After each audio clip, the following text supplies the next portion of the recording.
History GK.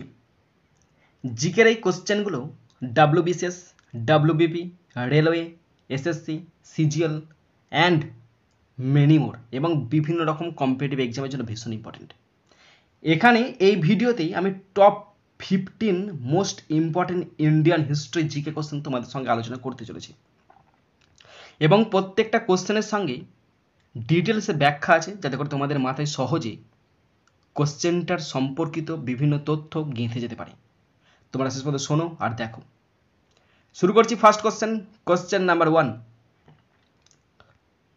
শিবাজির গুরু কে ছিলেন? Option A Ramdas, option B Tukaram, option C Khusrau, option D Isa Khan. সঠিক আনসার অপশন এ রামদাস। শিবাজির ধর্মীয় গুরু ছিলেন সমর্থ রামদাস। তিনি শিবাজিকে অনুপ্রাণিত করেছিলেন। দাদাজি কণ্ডদেব ছিলেন শিবাজির শিক্ষক। কোশ্চেন 2, তিতুমিরের প্রকৃত নাম কি ছিল? Option A Titu Mia, option B Mir Azam Ali, option C Mir Nisar Ali, option D কোনটি নয়। সঠিক answer option C Mir Nisar Ali. তিতুমিরের প্রকৃত নাম ছিল সৈয়দ মীর নিসার আলী। তিনি ব্রিটিশ বিরোধী আন্দোলনের একজন পরিচিত ব্যক্তিত্ব ছিলেন, যিনি তিতুমির নামেই বেশি পরিচিত। Question 3, poverty and un British rule in India গ্রন্থের রচয়িতা কে? Option A Mahatma Gandhi, option B Rameshchandra, option C Jawaharlal Nehru, option D Dadabhai Naoroji. সঠিক answer option D Dadabhai Naoroji. দাদাভাই নৌরোজি জন্মগ্রহণ করেন 1825 সালে 4 সেপ্টেম্বর এবং মারা যান 1917 সালে 30 জুন। ভারতের গ্র্যান্ড ওল্ড ম্যান এবং ভারতের বেসরকারি রাষ্ট্রদূত নামেও পরিচিত। একজন ভারতীয় স্বাধীনতাকর্মী, রাজনৈতিক নেতা, বণিক, পণ্ডিত এবং লেখক ছিলেন। কোশ্চেন 4, বাংলার আকবর কাকে বলা হয়? অপশন এ হুসেন শাহকে, অপশন বি বলবনকে, অপশন সি তিতুমিরকে, অপশন ডি বীরবলকে। বাংলার আকবর বলা হয় অপশন বি। সঠিক আনসার অপশন এ হুসেন শাহকে বাংলার আকবর বলা হয়। বাংলার আকবর উপাধিটি সুলতান আলাউদ্দিন হোসেন শাহকে দেওয়া হয়েছিল। তিনি ছিলেন হুসেন শাহী রাজবংশের প্রতিষ্ঠাতা এবং 1494 থেকে 1534 খ্রিস্টাব্দ পর্যন্ত বাংলা শাসন করেন। কোশ্চেন 5, বাংলা ভাষায় প্রচলিত প্রথম সাপ্তাহিক সংবাদপত্র কোনটি? অপশন এ সংবাদ কৌমুদী, অপশন বি সংবাদ প্রভাকর, অপশন সি সমাচার দর্পণ, অপশন ডি অমৃত বাজার। সঠিক আনসার অপশন সি সমাচার দর্পণ। বাংলা ভাষায় প্রকাশিত প্রথম সাপ্তাহিক সংবাদপত্র হল সমাচার দর্পণ। এটি 1818 সালের 23 মে তারিখে প্রকাশিত হয়েছিল।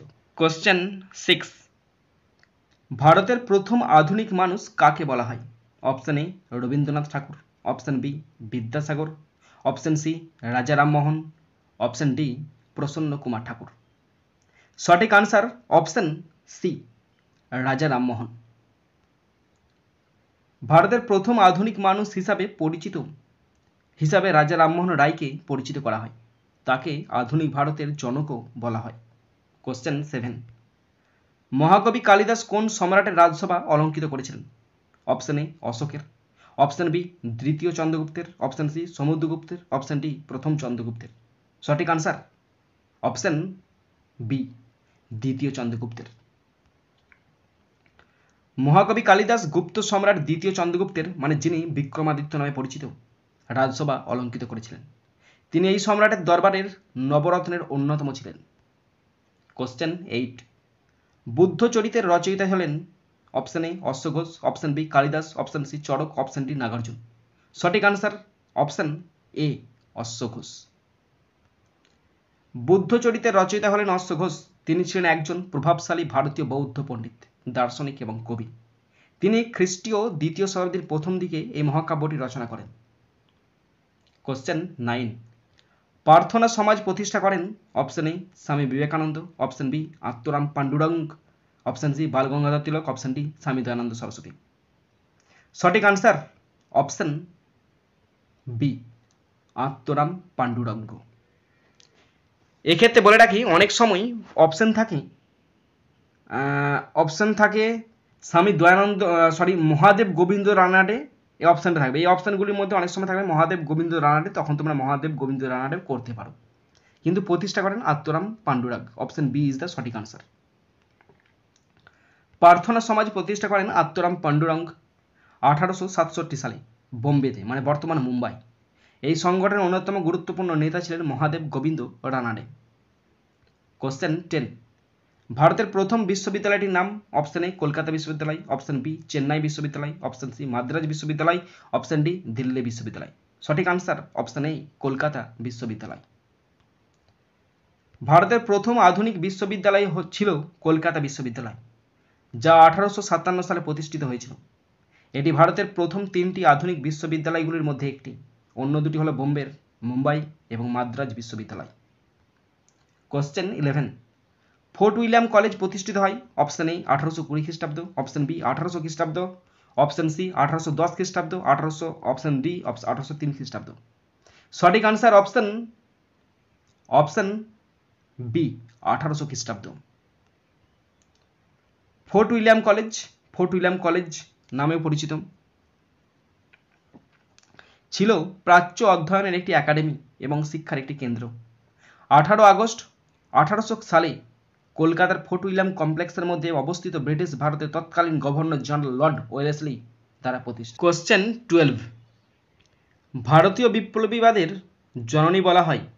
Option A Lakshmibai, option B Sarojini Naidu, option C Madame Bhikaji Rustom Cama, option D Mother Teresa. সঠিক answer option C Madame Bhikaji Rustom Cama. Next, ভারতীয় বিপ্লবীবাদের জননী বলা হয় মাদাম ভিকাজি কামাকে। তিনি ছিলেন একজন ভারতীয় স্বাধীনতা সংগ্রামী ও বিপ্লবী। কোশ্চেন 13, নীলদর্পণ নাটকটি ইংরেজিতে প্রকাশিত হলে কার কারাদণ্ড হয়? Option A Madhusudan Dutt, option B Kaliprasanna Singha, option C Mukunda Das, option D reverend Long. সঠিক answer option D reverend Long. Nildarpan নাটকটির ইংরেজি অনুবাদ প্রকাশ করার জন্য রেভারেন্ড জেমস লংকে 1 মাসের কারাদণ্ড এবং 1000 টাকা জরিমানা করা হয়েছিল। মাইকেল মধুসূদন দত্ত এই নাটকটির ইংরেজি অনুবাদ করেছিলেন। কোশ্চেন 14, ভারতের কমিউনিস্ট পার্টির প্রতিষ্ঠাতা কে? Option A Muzaffar Ahmed, option B Manabendranath Roy, option C BP Wadia, option D Amit Dange. সঠিক answer option A Muzaffar Ahmed. Muzaffar Ahmed 1922-এর 14 এপ্রিল জন্ম, 2019 সালে 23 আগস্ট মারা যান। ছিলেন একজন বাংলাদেশি রাজনীতিবিদ। তিনি 1971 সালে যুদ্ধকালীন সময়ে বাংলাদেশের অস্থায়ী সরকারের উপদেষ্টা ছিলেন। তিনি বাংলাদেশ ন্যাশনাল আওয়ামী পার্টির মানে মার্ক্সপন্থী সভাপতি ছিলেন। লাস্ট কোশ্চেন, কোশ্চেন 15, বাংলার প্রথম স্বাধীন রাজাকে? Option A Gopal, option B Bakhtiyar Khalji, option C Shashanka, option D শিবাজি। সঠিক আনসার অপশন সি শশাঙ্ক। বাংলার প্রথম স্বাধীন রাজা ছিলেন শশাঙ্ক। তিনি গৌড় রাজ্যের প্রথম স্বাধীন রাজা হিসেবে পরিচিত। শশাঙ্ক সম্ভবত গুপ্ত সম্রাটদের অধীনে সামন্ত রাজা ছিলেন, কিন্তু তিনি 6ষ্ঠ শতাব্দীর প্রথম দিকে বাংলা অঞ্চলকে স্বাধীন করে গৌড় রাজ্যের প্রতিষ্ঠা করেন।